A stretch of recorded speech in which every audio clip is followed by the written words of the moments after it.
নবীজি বলেন আল্লাহ যদি চান 700 থেকে আরো বাড়ান। এবং আল্লাহ অসীম তার খাজানা, আল্লাহ ইউদাইফু মান ইয়াশা লিমান ইয়াশা। আল্লাহ যার ভেতরে বেশি তাকওয়ার ইখলাসের উপস্থিতি দেখেন, নিয়তের শুদ্ধতা দেখেন, তারটা 700 কেন 700 কোটি করে দেন। আল্লাহ ইউদাইফু লিমান ইয়াশা শব্দ হচ্ছে আল্লাহ যাকে চান তার আমল নামায় সওয়াবকে দ্বিগুণ করে দেন, অঢেল করে দেন। এর ক্ষমতা আল্লাহর আছে, আল্লাহর খাজানাও আছে, দিতে আল্লাহর অসুবিধা নেই। কিন্তু সেটা পাওয়ার জন্য আমার অন্তরের ইখলাস, তাকওয়া, আদব এবং আমার বিশুদ্ধ নিয়ত সেই পর্যায়ে থাকতে হবে, তাহলে আমি এই পর্যায়ে পাওয়ার আশা করতে পারি। তাহলে প্রতিটি পশমে কত নেকি? 10 গুণ হলে কত? আবার যদি আল্লাহ থেকে আরো বাড়িয়ে দেন তাহলে কত পশম আর কত নেকি? এটা হচ্ছে এই নেকিগুলো আখেরাতে পাওয়া যাবে, আমার জন্য কাজে আসবে। তাই আল্লাহ বলছেন এই পশুতে তোমাদের জন্য অনেক কল্যাণ আছে। এবং হাদিসে কথা এসছে যে কিয়ামতের দিন কুরবানির পশু তার খুন শিং সহ ওয়াইন্নাহু ইয়াতি ইয়াউমাল কিয়ামা বিকুরুনিহা ওয়া আশআরিহা পশম সহ সব কিছু সহ উপস্থিত হবে। এবং কোরবানির পশুর এই সবগুলো তার জন্য সুপারিশ করবে, যে কোরবানি দাতার জন্য, যে আল্লাহর জন্য কোরবানি করলো। কোরবানির রক্ত জমিনে পড়ার পূর্বেই আল্লাহর কাছে এটা কবুল হয়ে যায়, এই মর্মে হাদিসে আসছে। তো এগুলো সুপারিশ করবে, এগুলোর মধ্যে কল্যাণ আছে আমাদের জন্য, আখিরাতের কল্যাণ। আখিরাতের কল্যাণ সওয়াব পাওয়া, দুনিয়ার কল্যাণ হলো দুনিয়াতেই পেয়ে যাওয়া। তো আল্লাহ তাআলা নগদে আমাদেরকে সেই সমস্ত প্রাণীগুলোর গোশত খাওয়ার সুযোগ দান করে দিলেন। এর চেয়ে বড় কল্যাণ আর কি হতে পারে? আমরা খেতে পারি, কাউকে দিতে পারি, হাদিয়া দিতে পারি, আত্মীয় স্বজন হক আদায় করতে পারি। তো গোশত দিয়েও তো আখিরাত পাওয়া যায়, শুধু দুনিয়া নয়। আপনি গোশত নিজে খেলেন, এটা একটা দুনিয়াবি কল্যাণ, কিন্তু আপনি যখন আরেক ভাইকে গোশত হাদিয়া দিলেন এতে আপনি সওয়াব পাবেন না? এই সওয়াব তো আখিরাতের জন্য। তাহলে গোশত হাদিয়া দিয়েও আপনার আখিরাত কামানো যায়। আল্লাহ বলছেন লাকুম ফিহা খায়র, এটাই হলো তোমাদের জন্য এই গবাদি পশুগুলো, কোরবানির পশুগুলোতে কল্যাণ রয়েছে। এইভাবে আমরা কল্যাণ অর্জন করতে পারি এখান থেকে। এরপর আল্লাহ রাব্বুল আলামিন সামনে বলছেন যে ফাযকুরু ইসমাল্লাহি আলাইহা সাওয়াফ।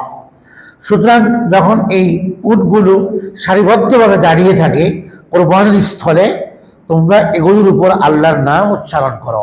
মানে জবাহ করার পূর্বে বিসমিল্লাহি আল্লাহু আকবার বলো, বিসমিল্লাহি আল্লাহু আকবার, অথবা বিসমিল্লাহির রহমানির রহিম, বিসমিল্লাহি আল্লাহু আকবার, আল্লাহর বরত্বের কথা বলে এরপরে তার উপর ছুরি চালাও। তো এখানে যে বিশেষ একটি নিয়মের কথা এসছে, এটা হলো উট জবাহের পদ্ধতি অন্যান্য পশুর জবাহের পদ্ধতি থেকে ভিন্ন। উটকে দাঁড়িয়ে এটাকে ছুরিকাঘাত করে ফেলে দেওয়া, এটা সুন্নত। যে উটের তিন পা বেঁধে এক পার উপর দাঁড়াবে। এরপরে উটের যেখানে নহর বলা হয় এটাকে, ফাসাল্লি লিরাব্বিকা ওয়ানহার, এই নহর থেকে এখন সমস্ত কোরবানির পশুকে নহর বলা হয়। মূল অর্থ হচ্ছে যে এটাকে বধ করা, অর্থাৎ এখানে যে রগ আছে গলার মধ্যে, এখানে ছুরিকাঘাত করা। তাহলে ফিনকি দিয়ে রক্ত বের হবে, রক্ত বের হয়ে পড়ে যাবে, এক পর্যায়ে উট নিস্তেজ হয়ে দুর্বল হয়ে পড়ে যাবে 3 পায়ের উপরে। এরপরে গলায় ছুরি চালানো, এটা হচ্ছে উট জবাহের বিশেষ পদ্ধতি। তো উটকে এইভাবে 3 পা বেঁধে এক পায়ের উপর দাঁড় করিয়ে রাখা, এরপরে তার গলায় ছুরিকাঘাত করা, এটা হচ্ছে সুন্নত তরিকা। আর অন্যান্য পশুর ক্ষেত্রে শুইয়ে তারপরে কোরবানি করা, জবাহ করা, এটা হলো সুন্নত। কিন্তু উটের ক্ষেত্রে দাঁড় করিয়ে, এই জন্য আল্লাহ এখানে শব্দ আনলেন সাওয়াফ, সারিবদ্ধভাবে দাঁড়িয়ে আছে উট, সেখানে আপনি একটা করে গলার মধ্যে ছুরিকাঘাত করতে করতে সবগুলোকে করে ফেললেন। আরবের লোকেরা দেখা যায় যে কোনো জায়গায় চাঁদি, তারা চাইলেই কোরবানি করতে পারে না, কিছু বিধিনিষেধ আছে, পাবন্দি আছে, তাদের বাইন্ডিংস আছে। এই জন্য আমরা হজের সময় গিয়ে দেখি যে ওখানে যে কোরবানি হয়েছে এটা বোঝাই যায় না, অথচ আমাদের দেশে বোঝা যায়। তো ওখানে নির্দিষ্ট জায়গাতে কোরবানি করতে হয়, নির্দিষ্ট জায়গাতে সবাই কোরবানি পশু নিয়ে যাবে, এরপরে ওখানে সারিবদ্ধভাবে উট হলে দাঁড় করাবে, ওখানে লোক আছে, স্লিপ কেটে এরপরে জমা করবে। এই যে আল্লাহ পাক সারিবদ্ধভাবে কথা বলছেন, একটার পর একটা ছুরি করে করে এরপর নিস্তেজ হয়ে পড়ে যাবে, এরপর গলায় ছুরি চালিয়ে দিবে। এটা হলো উট জবাহের বিশেষ পদ্ধতি, এটা সুন্নত। আর অন্যান্য পশুগুলোর ক্ষেত্রে সেটাকে শুয়ে কোরবানি জবাহ করবে, এটা সুন্নত। তো উট যখন এখানে তাকে বধ করবে, অর্থাৎ তাকে ছুরি মারবে, তখনই সে বিসমিল্লাহ বলতে হবে, না হয় কিন্তু এটা মৃত হয়ে যাবে, খাওয়া যাবে না। যদি ইচ্ছাকৃতভাবে স্মরণ থাকা সত্ত্বেও না বলে, যখন বধ করবে তখনই বিসমিল্লাহ পড়তে হবে, বিসমিল্লাহ আল্লাহু আকবার। তাহলে গিয়ে এটা কোরবানি সহি হবে। তো আল্লাহর নাম উচ্চারণ করা ছাড়া কোরবানি সহি হয় না। মুশরিকরা দেবীর নামে, দেবতার নামে পশু কোরবানি করত, জবাহ করত তাদের মূর্তির নামে। তো আল্লাহ তাআলা তাওহীদের যে উচ্চারণ যেন হয়, যে পরিবর্তনটাকে আল্লাহ পাক বললেন, তোমরা ইমানদার ব্যক্তিরা তোমরা যখন জবাহ করবে, কোরবানি করবে, তো আমার নামে করো। তাহলে আল্লাহর যেখানে তাওহীদ সেখানে শিরিক নিমজ্জিত হবে, মূল্যর পাঠানো হবে শিরকের কুপঘাত করা হবে, তাওহীদের জয় জয়কার অবস্থা হবে। ফাযকুরু ইসমাল্লাহি আলাইহা সাওয়াফ ফাইদা ওয়াজাবাত জুনুবুহা। অতঃপর যখন জবাহ হয়ে গেল, মানে উট তার রক্ত প্রবাহিত হয়ে কাত হয়ে শুয়ে পড়ল, তখন তাকে জবাহ করো। অথবা এর অর্থ হচ্ছে অন্যান্য পশুর ক্ষেত্রে যখন জবাহ হয়ে যাবে তখন তার গোশত তোমরা সেখান থেকে বের করো, গোশত বের করে ফাকুলু মিনহা, সেই গোশত থেকে তোমরা খাও। তোমাদের জন্য কুরবানির পশুর গোশত খাওয়া হালাল, আমি আল্লাহর নির্দেশ। তো খাওয়াটা জরুরি না, খাওয়া এটা খেতে পারো, তোমার জন্য হালাল, মুবাহ। ওয়াতিমুল কানিআ ওয়াল মু'তার, শুধু নিজে খাবে একা একা না, এটা মুসলমানের রং নয়, মুসলমানের শান এটা নয় যে মুসলমান শুধু একা খাবে। মুসলমানদের দিন মুসলমানদেরকে সবাইকে নিয়ে চলতে পারে, সবাইকে নিয়ে চলতে পারে। শুধু নিজে একা বাঁচলে বাপের নাম, এটা প্রবাদ আছে, আগে নিজে বাঁচি তারপরে অন্যের কথা। এই দৃষ্টিভঙ্গি ইসলাম লালন করে না। ইসলাম লালন করে ওই কথাকে যে যদি আমি অনাহারেও থাকি কিন্তু আমার স্যাক্রিফাইস হবে অনাহারীর মুখে অন্ন তুলে দেওয়ার ব্যাপারে। কবি জসীমউদ্দীনের কবিতা আছে, অনাহারীর মুখে নিজে উপবাস থেকে অনাহারীর মুখে খাবার উঠিয়ে দেওয়ার ব্যাপারে। তো এই যে স্যাক্রিফাইস, এই যে ত্যাগ বিসর্জন, নিজে না নিয়ে আরেকজনের জন্য করা, এটাই তো ইসলামের শিক্ষা, এটাই তো কোরবানির শিক্ষা। সাহাবায়ে কেরাম যুদ্ধের ময়দানে, জিহাদের ময়দানে শহীদ হয়ে যাবে এই অবস্থাতে পিপাসার্ত, তৃষ্ণার্ত, পানির জন্য হাহাকার করছে। তো একজনের হাতে পানি আনা হলো, এই সাহাবী মরণাপন্ন অবস্থাতে পানিটা শুধু ঠোঁটের সামনে নিয়েছেন, পান করবেন, আরেকজন ওখান থেকে কাতরাচ্ছে পানির জন্য। তো এখান থেকে নেওয়ার পরেও প্রচণ্ড তৃষ্ণার্ত, এরপরেও পানি ঠোঁট পর্যন্ত নিয়ে গেছে, আর কানে আওয়াজ আসছে আরেক ভাই পানির জন্য চিৎকার করছে। তো পানি না খেয়ে এরপরে ওই ভাইকে দিয়ে দিচ্ছে। এই হলো সাহাবায়ে কেরামের বিসর্জনের চিত্র, কোরবানি স্যাক্রিফাইসের চিত্র। সে কারণে আল্লাহ কোরআনে কারীমে তাদের এই প্রশংসা করেছেন যে এক সাহাবীর বাসাতে মেহমান হলো, একজন লোক নিয়ে গেলেন। নবী সাল্লাল্লাহু আলাইহি ওয়াসাল্লামের আদত ছিল, অভ্যাস, কোনো মুসাফির আগন্তুক আসলে বলতেন যে একজন মেহমান আছে, কে নিবে? তো সাহাবায়ে কেরাম বাড়িতে নিয়ে যেতেন। তেমনই একদিন মেহমান আসছে, এক সাহাবী, তাকে বললেন তুমি নিয়ে যাও, নবীজি বলছেন। তো নবী বলছেন নিয়ে যাওয়ার জন্য, না তো আর করার সুযোগ নেই। তো নিয়ে গেছেন বাসায়, জিজ্ঞেস করলেন ওয়াইফকে যে কিছু আছে কিনা খাবার। বলে সামান্য একটু খাবার আছে বাচ্চাদের জন্য, এটা আমাদেরও খাওয়ার সুযোগ নাই, এই সামান্য পরিমাণ খাবার আসছে। ও ঠিক আছে, মেহমান তো চলে আসছে, আল্লাহ নবীর মেহমান, এটাকে এহতরাম করতে হবে, সম্মান করতে হবে, খবরদার যেন অসম্মান না হয়, আল্লাহ নবীর মেহমান। দেখুন নিয়ে আসলেন বাসায়। তো এখন মেহমানের সামনে খাবার দিবে, তো মেহমানকে তো ভদ্র হতে হয়, মেহমানেরও কমন সেন্স থাকতে হয়। তো মেহমান এমন হতে হয় যে ওনাদেরকে নিয়ে খাবারের খোঁজ খবর নেওয়া যে মেজবান খাবে কিনা। তো ওই মেহমানের সামনে যখন খাবার দেওয়া হলো, এর আগেই স্বামী স্ত্রী কৌশল করলেন যে বাচ্চাদেরকে ঘুম পাড়িয়ে দাও, বাচ্চাদেরকে ঘুম পাড়িয়ে দাও, কাঁদতে কাঁদতে ঘুমিয়ে যাবে। আর তখন খাবার দেওয়া হবে, তার সামনে পরিবেশন করা হবে, তো তুমি বাতি বন্ধ করে দিবে, বাতি বন্ধ করে দিবে, আগুন নিভিয়ে দিবে, অন্ধকারের মধ্যে তো খেতে হবে। তখন তার সেখানে এই মানে কারেন্ট চলে গেলে যা আমাদের ঘর আলোকিত হয়ে যায়, এই সিস্টেমটা ছিল না। কারেন্ট চলে গেলে সেখানে আলোকিত হবে অন্য কোনো মাধ্যমে, সেগুলো নাই। তো ঠিক আছে, তখন আমরা আওয়াজ করব, খাওয়ার একটা আওয়াজ হয় মানুষের, তা আমরা আওয়াজ করব, হাত নাড়বো, মেহমান বুঝবে আমরা খাবার খাচ্ছি তার সাথে, বাস মেহমান পেট পুরে তৃপ্তির সাথে খেয়ে নিবে, এভাবে আমাদের খাওয়া হয়। তো এই বুদ্ধি স্বামী স্ত্রী করার পরে পরস্পরে এবার যখন খাবার দেওয়া হলো, তারা এই কাজটাই করলেন।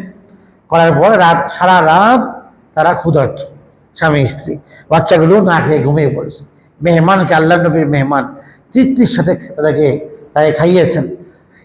এখানে আবার ফজরের সময় আল্লাহ নবীর কাছে জিবরিল আমিন চলে আসছেন আয়াতে কারিমা নিয়ে। এই সাহাবীর প্রশংসায় আল্লাহ রাব্বুল আলামিন খুশি হয়েছে। মেহমান কিন্তু বরকত। এবং হাদিসে কথা আসছে, অনেক সময় মানুষ মেহমান আসলে বিরক্ত হয় না, বরং মেহমান যখন আসে তার সাথে বরকতও আসে, মেহমান যখন চলে যায় বরকতটাও চলে যায়। মেহমান আসলে এটা বরং আমার জন্য, এবং মেহমান আসলে বিপদ মুসিবত দূর হয়। নবী করিম সাল্লাল্লাহু আলাইহি ওয়াসাল্লাম বলেছেন যে মেহমান যখন যায়, মেহমানদারি গ্রহণের পর যখন চলে যায়, তখন এই ঘরের আপদ বিপদ মুসিবতগুলোও তার সাথে বের হয়ে যায়। তাহলে মেহমান আসলে বরং ভালো, আমার মুসিবত নিয়ে যাবে, বিপদ নিয়ে যাওয়ার জন্য আসছে মেহমান। আয়াত নাযিল হয়ে গেল, ওয়ায়ুসিরুনা আলা আনফুসিহিম ওয়ালাউ কানা বিহিম খাসাসা, নিজেদের প্রয়োজন থাকা সত্ত্বেও তারা এমন গুণের অধিকারী, পবিত্র আত্মা, যে এরা অন্যের জন্য স্যাক্রিফাইস করে, কিন্তু নিজেদেরও প্রয়োজন ছিল খাদ্যের, না খেয়ে আরেকজনকে খাবার খাইয়েছে তারা, আল্লাহ নবীর মেহমানকে।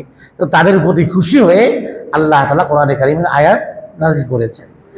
যে সাহাবীদের গুণ প্রকাশ পেত, আর ওই গুণের সমর্থনে আয়াত নাযিল হয়ে যেত। যে সাহাবায়ে কেরামের পুণ্যাত্মা জামাত আল্লাহ নবীর জন্য আল্লাহ নির্বাচন করেছেন তার সঙ্গী হিসেবে, সাহাবীদের একটা গুণ প্রকাশ পেত আল্লাহ নবীর পরিচর্যার বরকতে, ওদিক দিয়ে জিবরিল আমিন চলে আসতেন আয়াত নিয়ে সাহাবীদের প্রশংসায়। ওই আয়াত সাহাবায়ে কেরাম সম্পর্কে আসছে। তো এই যে বিসর্জনের চিত্র সাহাবায়ে কেরাম দেখিয়েছেন, তো আল্লাহ তাআলা বলেন তোমরা নিজেরা তো খাবেই, তবে একা খেও না, ওয়াতিমুল কানিয়া, যারা অভাবী দুস্থ কিন্তু মানুষের কাছে হাত পাতে না, আত্মসম্মান বোধ আছে, চায় না, যা মিলে তা খেয়ে সবর করে, কনাআত করে, অল্প তুষ্টি এবং পরিমিতি বোধের সাথে চলে, তোমরা খুঁজে খুঁজে এদের কাছে গোশত পৌঁছাও। এবং ওয়াল মুআতার মানে হচ্ছে অভাবী কিন্তু সে মানুষের কাছে দৌড়ায় খাবার পাওয়ার জন্য, চাইতেও পারে, নাও চাইতে পারে, কিন্তু সে খাবারের সন্ধানে বের হয় মানুষের কাছে। মানুষে বোঝে লোকটা চাহিদা আছে খাবারের, অভাবী, তাকেও দাও। তো যে চায় যে চায় না উভয়কে দাও, উভয়ে মুহতাজ, অসহায়। যারা আত্মসম্মান বোধের কারণে মানুষের কাছে হাত পাততে পারে না, নিজের সমস্যার কথা বলতে পারে না, এরকম বিপদগ্রস্ত মানুষকে খুঁজে খুঁজে আশপাশে বের করে তাদেরকে দান করা, এটা অতি উত্তম। কারণ অন্যদের হাত পেতে পেয়ে যায় কিছু হলেও, তারা পায় না। এই জন্য এরকম মানুষ খোঁজা দরকার, খুঁজে খুঁজে তাদেরকে দান পৌঁছে দেওয়া, এটা অতি উত্তম হবে। কারণ তারা সম্মান বোধের কারণে মানুষের কাছে সমস্যার কথা, অভাবের কথা, ক্ষুধার কথা বলতে পারে না। সমাজে এরকম অনেক লোক আছে আমাদের চারপাশে, তাদের দিকে আমাদের তাকানো দরকার। ওয়াতিমুল কানিয়া ওয়াল মু'তার, এদেরকেও তোমরা খাওয়াও, গোশত খাওয়াও, সবাইকে নিয়ে তোমরা এই কোরবানের পশুর গোশত খাও এবং আনন্দ করো, আল্লাহ তাআলার হুকুম এটা। তো ঈদের দিন আনন্দ করা, এটাও ইসলামের প্রতীক। ঈদের দিন আনন্দ করা, শরীয়ত সমর্থিত আনন্দ, উদযাপন, খুশি, এটা ইসলামের প্রতীক। আল্লামা ইবনে হাজার আসকালানী রাহিমাহুল্লাহ এই বুখারীর ব্যাখ্যা গ্রন্থ লিখেছেন ফাতহুল বারী, উনি বলেছেন যে ঈদের দিন খুশি প্রকাশ করা এটা ইসলামের প্রতীক, ঈদের দিনটাও ইসলামের প্রতীক। তো ঈদের দিন এই জন্য মন খারাপ হয়ে না থাকা, হাসি খুশি থাকা, এটাও ইসলামের একটা প্রতীক। কাযালিকা সাখখারনাহা, এটা শুধু কোরবানির গোশতের ক্ষেত্রেই না, তোমরা যখন যে কোনো জিনিসই খাবে, খাদ্যের ক্ষেত্রে, অর্থের ক্ষেত্রে, তোমরা শুধু নিজেদের চিন্তাই করো না, আশপাশের অসহায় গরিব মানুষদের কথাও চিন্তা করো। এটা শুধু তো একটা উপলক্ষ কেন্দ্র করে এই আয়াত নাজিল হলো, এই গোশত তোমরাও খাও, তাদেরকেও খাওয়াও, কিন্তু এই আয়াত এতটুকুর অর্থেই সীমাবদ্ধ নয়, এর মর্ম অনেক ব্যাপক। সেটা হলো যখনই তুমি কিছু খাও, যেটা হাদিসে আসছে যে তুমি যখন খাবে, তোমার ঘরে গোশত রান্না হবে, নবীজি বলেছেন যে আকসিরু মারাকা, ঝোল বাড়িয়ে দাও, ঝোল বাড়িয়ে দাও, প্রতিবেশীর ঘরে কিছু খাবার পৌঁছাও, প্রতিবেশীর ঘরে কিছু গোশত পৌঁছাও। এক হাদিস থেকে কথা আল্লাহ নবী বলেছেন যে তোমরা প্রতিবেশীকে তাদের হক আদায় করো। তো প্রতিবেশীর হক কি? তোমার ঘরে খাদ্য পাকানো হলে সেটা পৌঁছাও। আর যদি এমন পর্যায়ে না থাকে, সামান্য একটু তোমার নিজের জন্যই হয়, এটা অন্যের জন্য হয় না, তাহলে এটা ঘ্রাণ যেন বাইরে বের না হয়, এটা ঘ্রাণ যেন বাইরে বের না হয়। অথবা প্রতিবেশীর সামনে গিয়ে খেও না, কারণ তারা দেখলে কষ্ট পাবে, আমি খেতে পারছি না, বা আমার সন্তানদেরকে আমি খাওয়াতে পারছি না, প্রতিবেশী কষ্ট পাবে। অথবা তার ঘরে ঘ্রাণ গেলে, খাবারের খাদ্যের গন্ধটা গেলে, সেখানে সে আফসোস করবে যে হায় রে, আমার তো অর্থ নেই আজকে, আমার বাচ্চাদেরকে তো তাদেরও খেতে মনে চায়, কিন্তু আমি তাদেরকে খাওয়াতে পারছি না। একটা একটা অসহায়ত্ব, একটা কষ্ট অনুভব হবে। এই জন্য নবীজি বলছেন যেন ঘ্রাণ আরেকজনের ঘরে না যায়, আর তাদের সামনে গিয়ে খেও না, যদি তাকে দেওয়ার মতো সামর্থ্য না থাকে। আর যদি সামর্থ্য তাকে দাও। এই আয়াতের কথা বলে যে শুধু কোরবানির গোশতের ক্ষেত্রেই নয়, স্যাক্রিফাইস এটা জীবনব্যাপী। মুমিনের স্যাক্রিফাইস